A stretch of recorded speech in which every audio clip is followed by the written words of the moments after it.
winner of the Turner Prize and organizer of this Creative Time event at the Santa Fe Plaza.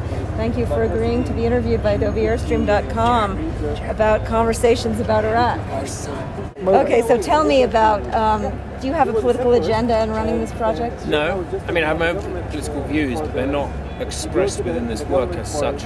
We're trying to make it as neutral as possible. I know it's very difficult to do. We're trying to make it a place where people can, of either persuasion, can talk, feel that we're not trying to put a point across. We're not trying to sell anything.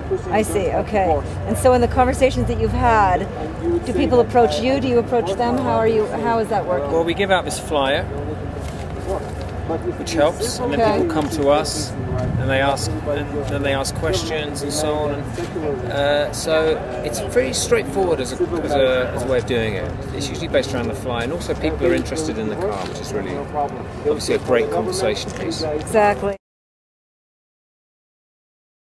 How did you come by the car? That was a long journey. For someone else got it on our behalf, really, and it took him about 7 months to get from Baghdad. I see. It's very complicated. And you're traveling with an army sergeant and an Iraqi citizen as well, around the country? That's a very important part of the project, is the ability to meet someone who's been there or lived through the wars that have happened there. And you can just talk to them about what it was like to be in Baghdad during the bombings or the embargo and so on. So the phrase has been applied, or I've heard you called a social entrepreneur. What do you think about that? That's fine. What does that mean? It seems to suggest that I make loads of money, but I don't. But I'm entrepreneurial or opportunistic as an artist, in the sense that I try and make art about things I am interested in a way that I think is relevant. And is it exploding the definition of art, the projects that you've been involved in, which are collaborative by nature, like this one? They're pushing it. They're pushing definitions. I don't think they're exploding them, but I think they're on the fringes of what most people consider to be art. So tell me a little bit about what you hope the outcome of this project is going to be at the end of your travels through states like Pennsylvania, Virginia, Ohio, Missouri, almost a campaign swing. Yeah, well, that's interesting. We don't have any kind of objective as such.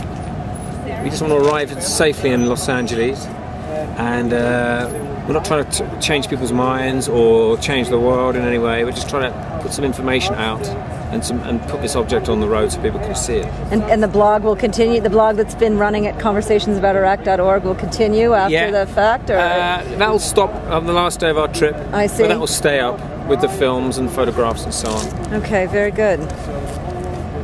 Oh, and tell me, I have one last question, which is that I notice on your badhouse.org there's a Google warning on the website. Do you know about this? No. Yeah, it says, this site may damage your computer. Excellent.